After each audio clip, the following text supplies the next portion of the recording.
Welcome to the Build a Life After Loss podcast, where we inspire you to build a life of purpose and joy. Our aim is to encourage your hope in the future and strengthen your confidence. I'm your host, Julie Clough, certified life coach and grief specialist. Hello, my friends. Welcome to episode 70, Spirituality. Spirituality. Well, let's see if we can say that. Spirituality. It's a mouthful. It's a tongue tire for some reason. I am recording this early in the morning. And so good morning. It may not be morning for you, but it is for me right now. And I am looking out at a snowy wonderland. I'm looking at snow-capped mountains, and we have icy roads here and snow everywhere. It was blowing so hard yesterday, in fact, that I've got a little front porch on my house, and it was covered with snow, which that doesn't happen very often. Usually the little covering on that front porch protects it from the snow, but nope, everything is covered with snow. It's still covered from our big storm yesterday. But first, before we get started on spirituality, have you registered for the webinar yet? Healing Body, Mind, and Spirit. Have you registered for that yet? It's right around the corner, March 3rd. Be sure to register for that today. I'm excited to meet with you live and be able to share some important things with you and illustrate what I'm talking about. Because on the podcast, you just listen to me, but on the webinar, I'll be able to show you what I'm talking about. Of course, if you can't make it live, that's okay. When you register, I'll be sending you the link to watch the replay. And everyone who registers will get the replay. The link is right here in the show notes, so be sure to do that. Let's talk about spirituality. When you hear that word, what do you think of? What do you think of? Here's what some of the great teachers have shared about spirituality. So Mahatma Gandhi said, "When I admire the wonders of a sunset or the beauty of the moon, my soul expands in the worship of the Creator. Spiritual relationship is far more precious than physical. Physical relationship divorced from spiritual is body without soul." Martin Luther King, Reverend King, said, "If we are to go forward, we must go back and rediscover those precious values, that all reality hinges on moral foundations and that all reality has spiritual control." Buddha said, "Just as a candle cannot burn without fire, men cannot live without a spiritual life." Wayne Dyer said, "In my own life, I know that my state of cheerfulness is a reliable gauge of my level of spiritual enlightenment at that moment. The more cheerful, happy, contented, and satisfied I am feeling, the more aware I am of my deep connection to spirit." I love these quotes, and I love these good people who have lived a life of spirituality and teach us. My own spiritual practice includes Jesus Christ as my Savior, and this is what he had to say. "For what shall it profit a man if he gain the whole world and suffer the loss of his soul?" He also said, "I say unto you, ask and it will be given to you. Search and you will find. Knock and the door will be opened for you." And I believe those words. The gravitational pull of grief and loss and pain is strong. It's strong. If you think about the gravitational pull to the earth, it's strong. We don't easily leave the gravitational pull. What do we need in order to move outside of gravity? We need a rocket ship. If we're going to get outside the gravitational pull of the earth, we need a rocket ship with a ton of fuel, a powerful machine with a ton of fuel. And when you find yourself in grief, it is a state of low vibration. In fact, I'm going to be talking about that, this whole idea of the low vibrational effect of grief and the other emotions that come along with that. But if you're going to get outside of that strong pull, so grief is normal. Grief is natural. It is part of the healing process. But we could easily stay there, just like we easily stay on the earth. We easily stay on the earth. We could easily stay in grief and pain if we don't have the right tools and the right fuel. Because to move beyond the pull of gravity, we need a rocket with fuel. And tools and strategies and routines and the help that we get, that's the body of the rocket. That's the tools. That's the instrument to do that. Our spiritual growth, our reliance and belief in a higher power, our ability to lean on that power is the fuel that propels us out of the bitter, out of the victimhood, even out of the threat of mental illness and to greater heights, to greater learning and growth and success. And like I said, for me, that's faith and hope in God. The rocket alone or the fuel alone will not get us there.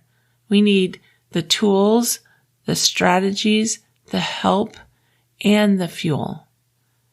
And we need to invest in the fuel and recognize and be grateful for the fuel.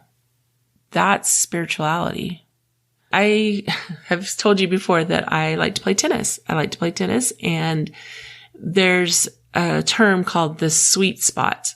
And that term is used in, baseball with a baseball bat and hitting the baseball and some other things. But I play tennis. And so the sweet spot on a tennis racket is hitting the ball on the strings, in the middle of the strings instead of the racket frame.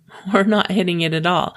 So we get the most strength, we get the most power when we hit the sweet spot, in the strings. And I think of our spiritual strength as a continuum. So on one side of the line, we might have those that pray, and they totally rely on their faith for healing, which is awesome. That is good, but they take no action. They don't invest in their own growth and healing.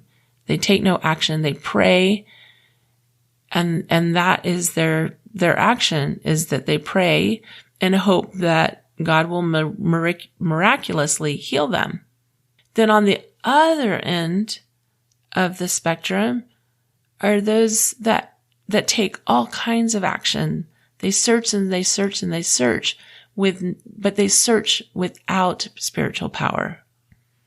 They search without relying on a higher power. And they take action. And sometimes that action that they take is not even helpful, because sometimes the action people take to get out of pain is to numb the pain. Numb the pain with alcohol or drugs or overeating or working all the time. That's the action they take. But the sweet spot is right in the middle. It's where we take effective action. We take effective action while relying on God to help us, while relying on a higher power to help. We partner with God. We partner knowing His omnipotence and that He created you. You partner with Him knowing He created you with your own special interests and talents. It's when I have a goal and I include my Heavenly Father in my plans that I can feel the spiritual strength to accomplish what I want to accomplish. Partnering with God looks like I am the apprentice. I am the junior partner, learning and practicing skills. And God is the senior partner. He is omnipotent. He knows the end from the beginning. He sets up the structure and provides the guidance. But He also expects me to work. He expects me to do something. He expects me to show up. In the book of James, this is chapter 2, verse 17. Even so, faith, if it hath not works, is dead, being alone. We have faith and we work. We have a spiritual practice and we take action. We can't just sit at home sit in our room and pray and read our scriptures and expect everything to be okay. We're expected to go out and seek and work. I'm so super grateful that I had a spiritual practice before my beautiful daughter Carrie died, before my wonderful son David died. I'm so glad I had a spiritual practice, because every bit of healing, every bit of hope, every bit of progress and light in my life came from one decision. It came from continuing to believe in God despite my pains and my griefs and my traumas, because it is difficult. It is difficult to feel the Spirit of God when you're in tremendous pain. It's even more important. Even when we can't feel the Spirit of God, even when we can't feel, because our emotions are overrun with the pain of loss. It's even more important to hold on to spiritual practices despite how you feel. These practices may look different after the impact of tragedy, but a simple spiritual practice can have tremendous impact in your life. When I was a young mom living in Florida, I was asked by my bishop, who was the leader of our congregation, to teach a daily early morning Bible study class. It was for the high schoolers from our church, and they would come before they started school every day. And one night I went to a training meeting for the teachers that taught like I did. And I witnessed the speaker pick up his scriptures and testify of the power of the book, not just the words, but the book itself. He said, when you hold the scriptures, you can feel the power in them. And I believed his testimony of the scriptures and his words. They rung true. They hit my heart. His words remained with me as a reminder of the importance of the spiritual. We would never think of not feeding our body, and we are educated to feed our intellect, but we do not recognize the literal necessity of feeding our soul. As a young kid, maybe you remember this too. I remember how much I loved the tiny pocket-sized New Testaments with Psalms and Proverbs that were given out. And they meant a lot to me. And I loved those little books. I loved the size. I loved the lightweight pages, the tiny, tiny words. And because of my injuries from the accident, after the accident, I had difficulty picking up my full-size scriptures, but I had a small pocket-sized version that my mother had recently given me for Christmas. And I was reminded of my love for those small Bibles from when I was in elementary school. And I held this book of scriptures, this small book that my mom gave me, to my chest to feel the power of the book and the promises contained them. While I laid in bed, I held the book. And I attempted to read the verses, but my concentration was non-existent. I could not concentrate. And trying to understand what I read was a futile effort. But I believed in the power of the book to help me heal, whether I understood or not, whether I could read and understand or not. So I continued to hold the book and read in short spurts. Did you have a spiritual practice before your loss and grief? Did you find that you abandoned your spiritual practice during your grief? This is not uncommon. Spirituality touches your emotions, and in grief, your emotions are overwhelmed, so you can't feel the spiritual like maybe you did in the past. It's even possible to question your belief system after loss. In the Grief Recovery Handbook, they address spirituality and faith. And here's the quote. There are two very distinct probabilities following a loss. One, your religious or spiritual faith may be shattered or shaken. Or two, regardless of the nature of the loss, your faith is undamaged. It is most often the death of a child or a sudden tragic accident that creates a major breach in a person's faith.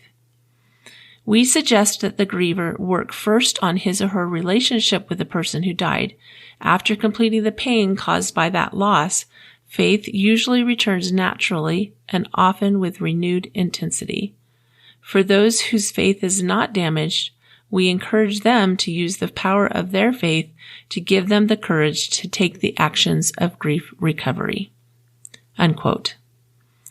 I'm grateful that I continue to practice spirituality even during my grief, even though I didn't feel the connection to it in the same way I did before. Because when I did release the pain of grief, my faith was intact and it was thriving and stronger than ever, just like they suggested in the book. Now I can feel the spiritual. Now I can feel that connection that was so difficult to feel in the middle of my overwhelming grief. If you had a spiritual practice before, consider picking it back up again and just practice. It's what it is. Practice, right? Practice. And continue to practice spiritual things, even if you can't feel it, knowing that this is just part of the season of grief. Your spiritual practice may look totally different than mine. Mine includes prayer. It includes scriptures every day. I meditate, but I don't meditate all the time, but I do enjoy meditation. I have a gratitude practice. Your practice may look different. You may pray. Your practice may include reading spiritual literature such as the scriptures or other inspirational materials. I've been hearing a lot of good things about a book called Jesus Calling. It's a daily devotional book. Maybe you have something that you enjoy. I haven't read it yet, but it's a book that I've got my eye on. Your spiritual practice may be meditation. It may be quieting your mind so you can be grounded and inspired. It might be a breathing ritual or a gratitude practice. Your spiritual practice may include a combination of these rituals, just like mine does.